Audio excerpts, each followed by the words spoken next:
Magandang gabi po or magandang umaga. Saan po mang panig ng mundo po ito makakarating or mapapanood. Maraming salamat po sa Panginoon sa oras na ito na muli po ay nagkaroon po ako ng opportunity para po mag-share po ng salita ng Diyos.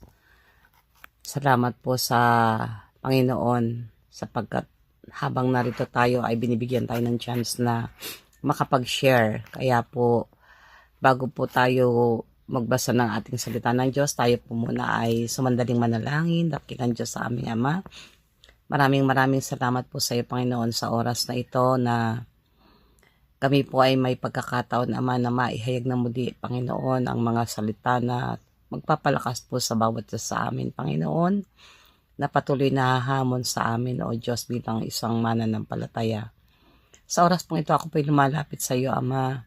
Siyasatin mo nga po ang aking puso at kaisipan, Panginoon, na kung sa iyo, Panginoon, ay nagkasala po ako mga kasalanang sinadyaman o hindi, Ama. Patawad po, O Diyos, at nagpapalinis po akong patuloy sa banal na dugo ng aking Panginoong Hesukristo, upang ako po ay maging karapat dapat sa iyo sa sa oras na ito. Salamat po, Panginoon. Salamat po sa katapatan mo sa aming mga buhay. Salamat sa napakadakila mong pag-ibig sa amin, Ama. Maraming salamat po sa platform na ito na patuloy na ginagamit mo upang maipahayag, Panginoon, ang iyong mga salita.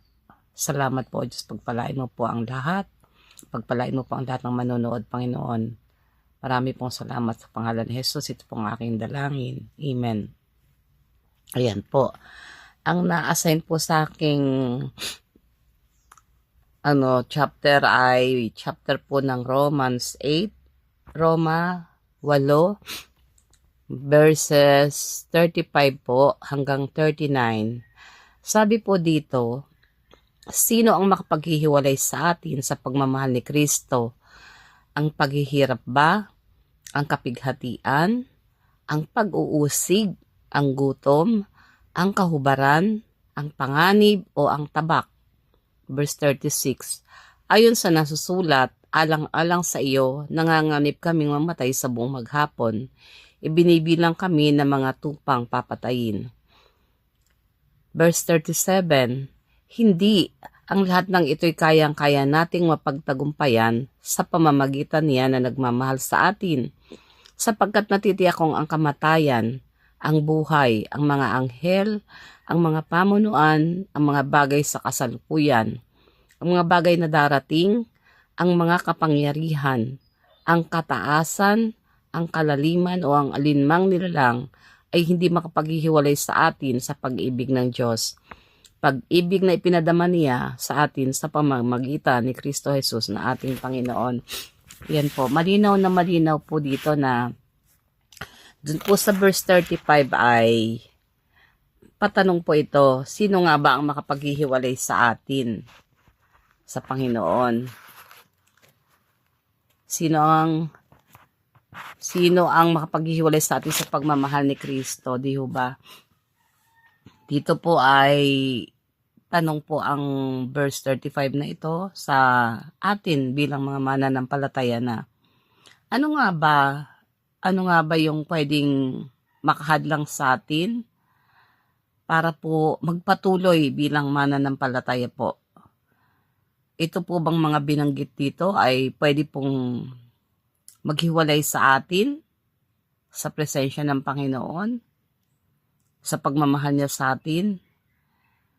Dito po ay mag-iisip-isip po tayo talaga, maiisip po natin na napakarami po ng mga pagdadaanan, mga pinagdaanan na, pagdadaanan pa. Kung hindi po natin ganun kakilala ang ating Diyos, ay pwede po tayong makabitiw. Pwede po tayong makabitiw. Pwede pong manlamig. Yan. Kasi po totoo naman po yun na tayo bilang mga tao, dumarating po tayo dun sa panahon na nanghihina din. Hindi natin pwede sabihin, hindi natin nararanasan yung pakiramdam na yon, lalo na po pag kayong sunod-sunod yung dating ng mga pagsubok. Hindi po tayo pwedeng magyabang na hindi tayo naapektuhan. Naapektuhan po tayo. Pero, ang isang mabuti po bilang mananampalataya ay kilala po natin ang Diyos na siya po yung Diyos na makapangyarihan. Sabi nga, nung panahon po nila Pablo, talaga po naman na, kaya nga po sa verse 36 ay, alang-alang sa iyo, sabi, nanganganib kaming mamatay sa buong maghapon, binibilang kami ng mga tupang papatayin. Noon pong mga panahon po nila Pablo, ang mga Kristiyano po ay talagang dumanas po ng sobrang pag-uusig dahil po sa kanilang pananampalataya at talaga pong pinapatay po sila. At ang una nga pong patotoo dito ay si Apostol Pablo mismo na siya po yung humawak pa doon sa balabal ni Esteban or Stephen nung siya po ay patayin sa pagbato. Dahil noon po ay hindi pa niya kilala ang Panginoong Jesus.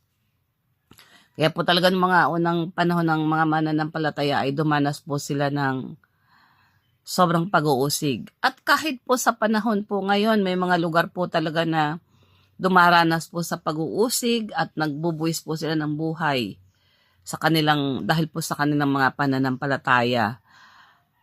Tayo po, dito sa Pilipinas, hindi pa po natin nararanasan yung gano'n na bawal tayong maging malaya sa pananambahan. Malayang-malaya po tayo, kaya kinakailangan lamang po ay samantalahin natin yung bawat pagkakataon doon sa kalayaan na yun na kilalanin pa ng higit ang ating Panginoon. Para pag dumating po yung mga pagkakataon, ng mga pagsubok, ay hindi po tayo nararatel o natataranta. Ang pagkilala po sa Panginoon ay tulad po sa panahon na nakilala po natin yung ating naging kasama sa buhay, na habang tumatagal ay palalim ng palalim yung ating kaugnayan. Noon pong tayo, ang atin pong kilalanin ng ating Panginoong Jesus at tanggapin siya bilang ating Panginoon, hindi po ito pakiramdam lang. Ito po ay desisyon na kikilalanin mo siya kahit po ano ang mangyari. Na siya ang Diyos kahit ano ang sitwasyon. Ito po ay parang pagpapakasal po doon sa ating naging kasama sa buhay na dinesisyonan natin na kahit ano ang mangyari ay siya yung kasama natin.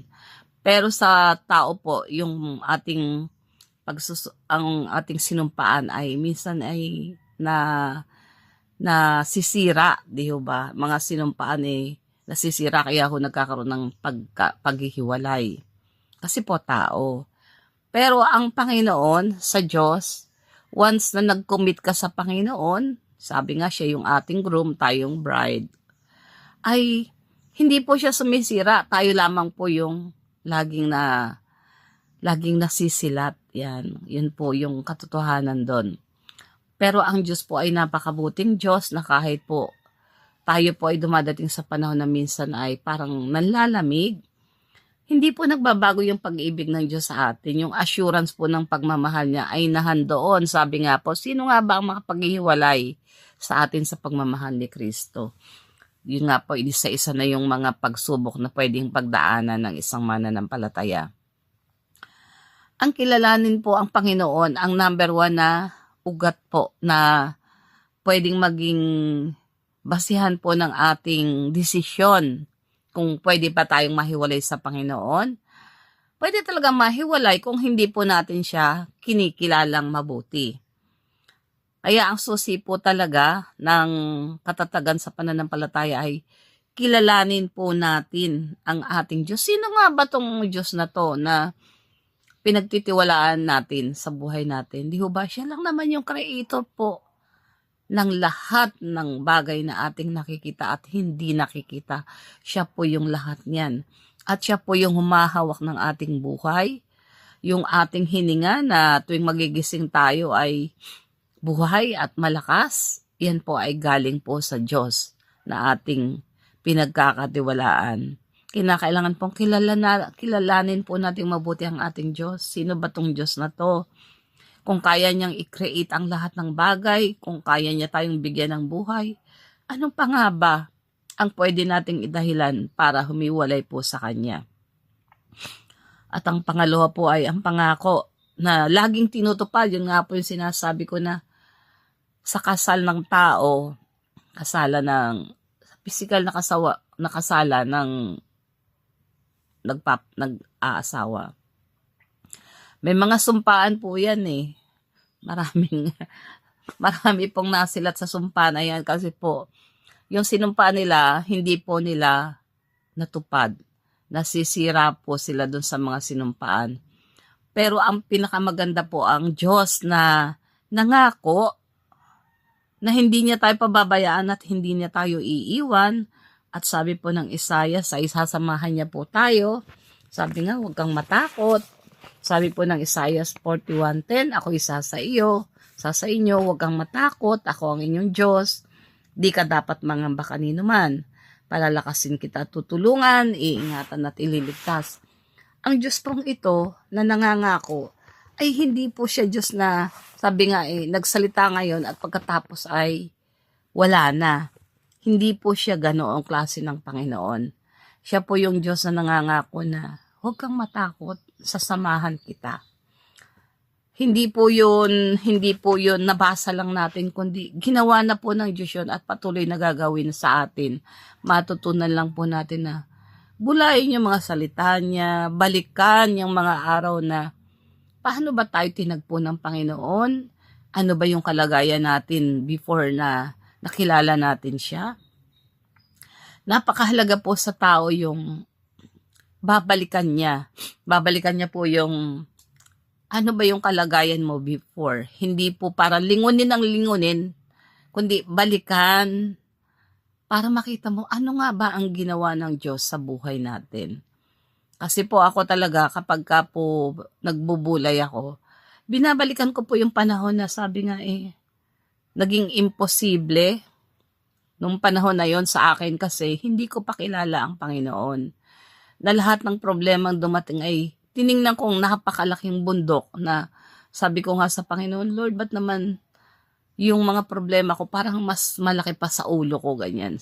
Yung sabi ko sa Lord, ang liit-liit ng utak ko nakapalob sa ulo ko pero yung problema ko, sobra ang laki, Lord. Ganun ako magreklamo dati sa Panginoon nung hindi ko pa siya kilalang kilala.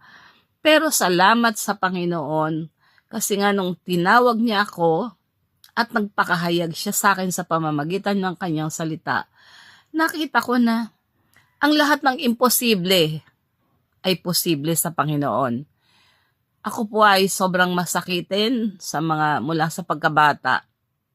Sobra po ako masakitin. Nung panahon hindi ko siya kilala, akala ko ay hindi ako aabot man lang ng 60. Kasi dati ho pagka inaatake po ako ng asthma, nangingitim na po yung kuko ko. Hindi ko alam kung paano. Tapos po hanggang sa ang doktor ay nagreseta po na makakagaan po doon sa patuloy na atake ng asthma ko.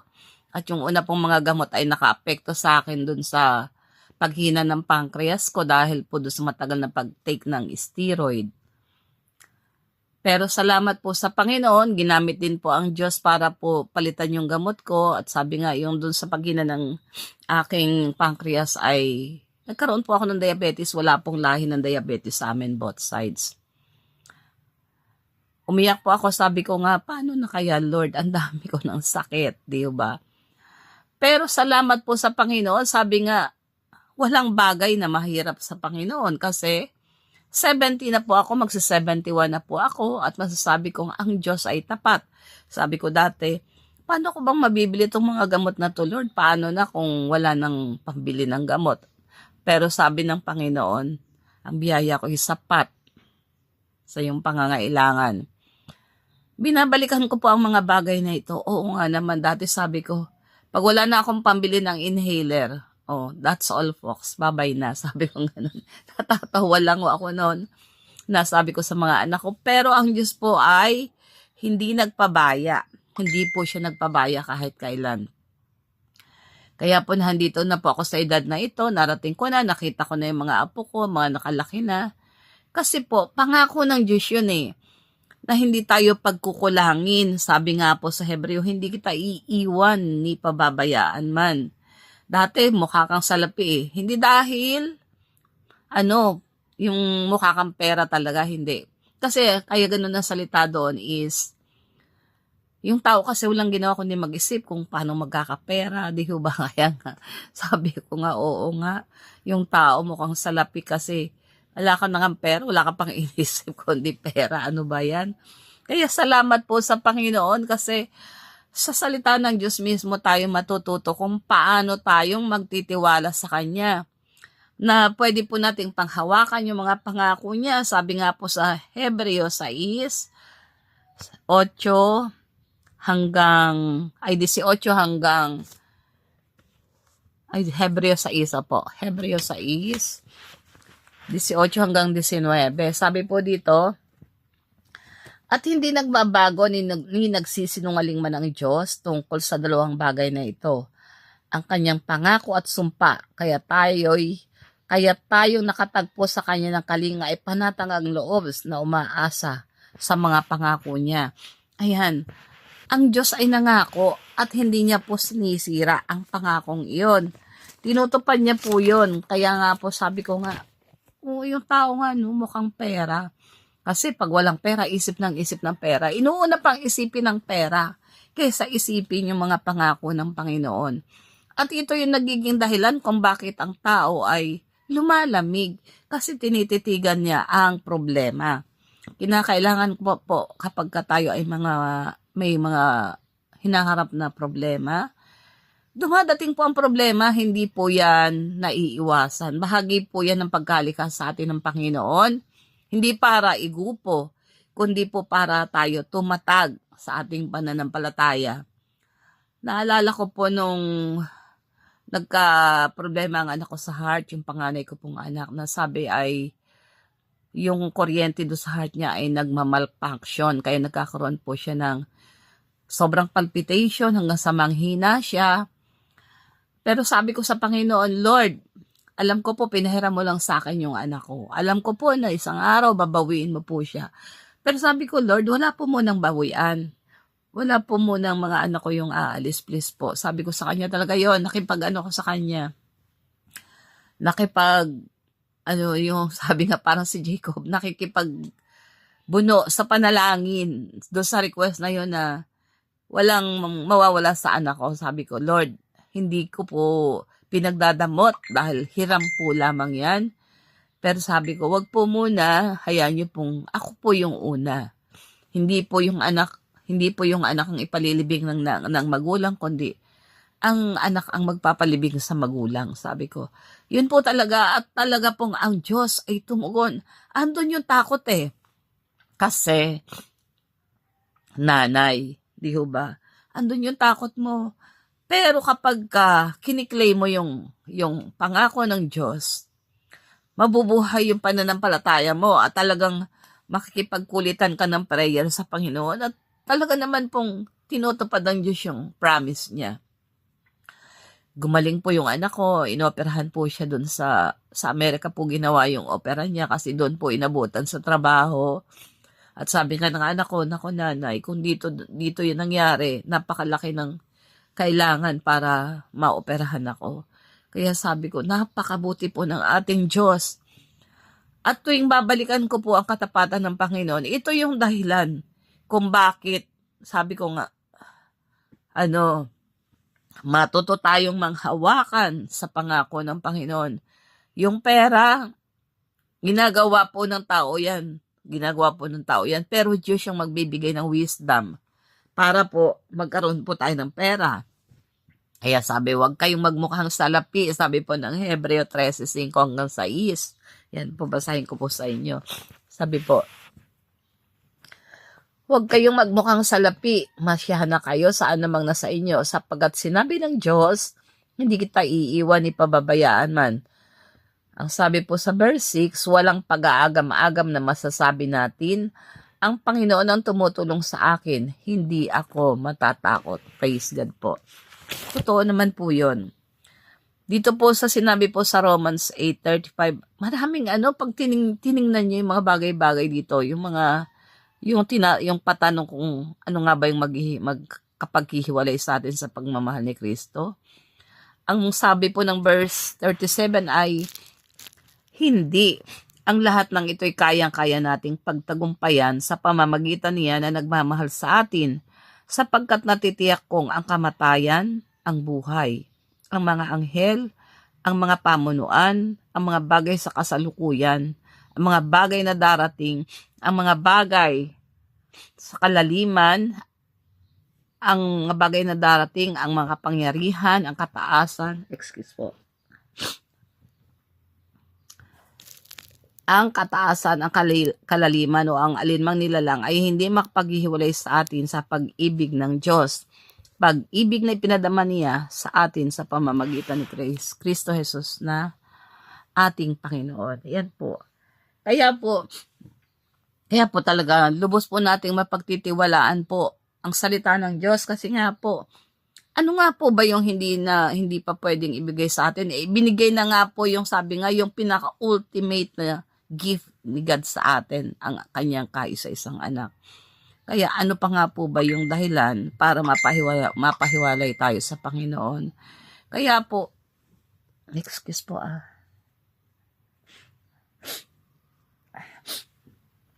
Kaya po patuloy po tayong magbasa ng salita ng Diyos. Patuloy po nating panghawakan ang kanyang mga salita, yung mga promises ni God. Ang tao nasisira yung mga pangako, pero ang Diyos kahit kailan hindi po. Kaya balikan po natin yung pag-ibig natin sa Panginoon, yung unang pag-ibig natin sa Kanya. Balik-balikan po natin ito para po hindi po tayo manlamig na ano man po yung dumating, lalo sa panahon po ngayon na kitang-kita na po natin na malapit na po ang ating hinihintay, na malapit na dumating ang ating Panginoong Hesus. Huwag po nating hayaan na manakaw po ng kaaway yung ating pananampalataya. Huwag po nating hayaang manlamig po tayo sa ating pagtitiwala sa ating Diyos. Magpatuloy po tayo. Magpatuloy po tayong nagtitiwala sa ating Panginoon at patuloy na isalig natin ang ating buhay sa Kanya, ang ating kinabukasan, ang ating mga mahal sa buhay at ang ating bansa. Sige po, tayo po ay manalangin. Dakilang Diyos sa aming Ama. Lubos po ako nagpupurit, nagpapasalamat, Ama, na ang mga salita mo ay patuloy na nahahayag, Panginoon, hindi lamang sa platform na ito, kundi sa lahat ng lugar, maging sa mga social media, Panginoon. Patunay lamang, Ama, na malapit na nga pong dumating ang iyong anak na si Jesus. Pakatatagin po ninyo kami sa aming pananampalataya, Panginoon, na hindi kami mawalay sa presensya ng aming Panginoon. At patuloy, O Diyos, na magtiwala kami na ang Diyos sa aming pinanampalatayanan ay Diyos na makapangyarihan. Sapagkat Ikaw nga po, Ama, ang nag-create ng buong sansinukob at nagmamayari ng aming buhay.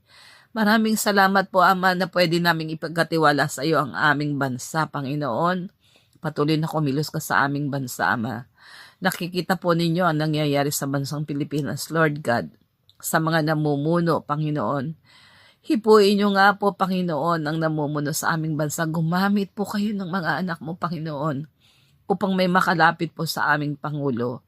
Sa mga namumuno, Panginoon, sa senadorya, sa hudikatura, Panginoon, sa mga mambabatas, Panginoon, O God, maging sa pinakmababang antas ng gobyerno sa barangay. Nakikita po namin, Ama, ang talamak na paglaganap ng korupsyon, ang kawalan ng malasakit, Panginoon, sa kanilang nasasakupan.